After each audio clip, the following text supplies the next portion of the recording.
This is your daily devotional. Today we are reading Matthew 13. Take a moment, slow down, and breathe. In this chapter, Jesus shares powerful parables about the kingdom of God, inviting us to listen, understand, and reflect on the condition of our hearts. Let this be your time of peace and reflection. And at the end of this chapter, I'll leave a few minutes of peaceful music, so you can stay, reflect, and talk to God in your own prayer. Let's begin. Matthew 13, the Parable of the Sower. The same day Jesus went out of the house and sat by the sea. And great multitudes were gathered together to him, so that he got into a boat and sat, and the whole multitude stood on the shore. Then he spoke many things to them in parables, saying, Behold, a sower went out to sow. And as he sowed, some seed fell by the wayside, and the birds came and devoured them. Some fell on stony places where they did not have much earth, and they immediately sprang up because they had no depth of earth. But when the sun was up, they were scorched, and because they had no root, they withered away. And some fell among thorns, and the thorns sprang up and choked them. But others fell on good ground and yielded a crop, some 100-fold, some 60, some 30. He who has ears to hear, let him hear. The purpose of parables. And the disciples came and said to him, Why do you speak to them in parables? He answered and said to them, Because it has been given to you to know the mysteries of the kingdom of heaven, but to them it has not been given. For whoever has, to him more will be given, and he will have abundance. But whoever does not have, even what he has will be taken away from him. Therefore I speak to them in parables, because seeing they do not see, and hearing they do not hear, nor do they understand. And in them the prophecy of Isaiah is fulfilled, which says, Hearing you will hear and shall not understand, and seeing you will see and not perceive. For the hearts of this people have grown dull, their ears are hard of hearing, and their eyes they have closed, lest they should see with their eyes and hear with their ears, lest they should understand with their hearts and turn, so that I should heal them. But blessed are your eyes, for they see, and your ears, for they hear. For assuredly, I say to you that many prophets and righteous men desired to see what you see, and did not see it, and to hear what you hear, and did not hear it. The parable of the sower explained. Therefore hear the parable of the sower. When anyone hears the word of the kingdom and does not understand it, then the wicked one comes and snatches away what was sown in his heart. This is he who received seed by the wayside. But he who received the seed on stony places, this is he who hears the word and immediately receives it with joy. Yet he has no root in himself, but endures only for a while.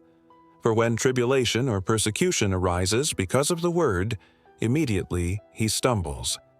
Now he who received seed among the thorns is he who hears the word, and the cares of this world, and the deceitfulness of riches choke the word, and he becomes unfruitful. But he who received seed on the good ground is he who hears the word and understands it, who indeed bears fruit and produces, some 100-fold, some 60, some 30. The parable of the wheat and the tares.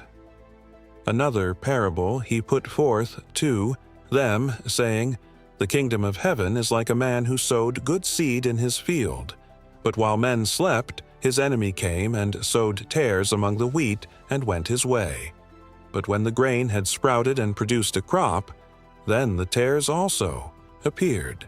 So the servants of the owner came and said to him, Sir, did you not sow good seed in your field? How then does it have tares? He said to them, An enemy has done this. The servants said to him, Do you want us then to go and gather them up? But he said, No, lest while you gather up the tares you also uproot the wheat with them. Let both grow together, until the harvest, and at the time of harvest I will say to the reapers, First gather together the tares and bind them in bundles to burn them, but gather the wheat into my barn." The parable of the mustard seed. Another parable he put forth to them, saying, "The kingdom of heaven is like a mustard seed, which a man took and sowed in his field, which indeed is the least of all the seeds. But when it is grown, it is greater than the herbs and becomes a tree, so that the birds of the air come and nest in its branches." The parable of the leaven. Another parable he spoke to them. "The kingdom of heaven is like leaven, which a woman took and hid in 3 measures of meal till it was all leavened." Prophecy and the parables. All these things Jesus spoke to the multitude in parables, and without a parable he did not speak to them, that it might be fulfilled which was spoken by the prophet, saying, "I will open my mouth in parables. I will utter things kept secret from the foundation of the world." The parable of the tares. Explained, then Jesus sent the multitude away and went into the house. And his disciples came to him, saying, "Explain to us the parable of the tares, of the field." He answered and said to them, "He who sows the good seed is the Son of Man. The field is the world. The good seeds are the sons of the kingdom, but the tares are the sons of the wicked one. The enemy who sowed them is the devil. The harvest is the end of the age, and the reapers are the angels. Therefore, as the tares are gathered and burned in the fire, so it will be at the end of this age. The Son of Man will send out his angels, and they will gather out of his kingdom all things that offend, and those who practice lawlessness, and will cast them into the furnace of fire. There will be wailing and gnashing of teeth. Then the righteous will shine forth as the sun in the kingdom of their Father. He who has ears to hear, let him hear." The parable of the hidden treasure. Again, the kingdom of heaven is like treasure hidden in a field, which a man found and hid. And for joy over it, he goes and sells all that he has and buys that field. The parable of the pearl of great price. Again, the kingdom of heaven is like a merchant seeking beautiful pearls, who, when he had found one pearl of great price, went and sold all that he had and bought it.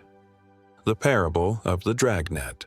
Again, the kingdom of heaven is like a dragnet that was cast into the sea and gathered some of every kind, which, when it was full, they drew to shore. And they sat down and gathered the good into vessels, but threw the bad away. So it will be at the end of the age. The angels will come forth, separate the wicked from among the just, and cast them into the furnace of fire. There will be wailing and gnashing of teeth. Jesus said to them, "Have you understood all these things?" They said to him, "Yes, Lord." Then he said to them, "Therefore every scribe instructed concerning the kingdom of heaven is like a householder who brings out of his treasure things new and old." Jesus rejected at Nazareth. Now it came to pass, when Jesus had finished these parables, that he departed from there. When he had come to his own country, he taught them in their synagogue, so that they were astonished and said, "Where did this man get this wisdom and these mighty works? Is this not the carpenter's son? Is not his mother called Mary? And his brothers James, Joses, Simon, and Judas? And his sisters, are they not all with us? Where then did this man get all these things?" So they were offended at him. But Jesus said to them, "A prophet is not without honor except in his own country and in his own house." Now he did not do many mighty works there because of their unbelief.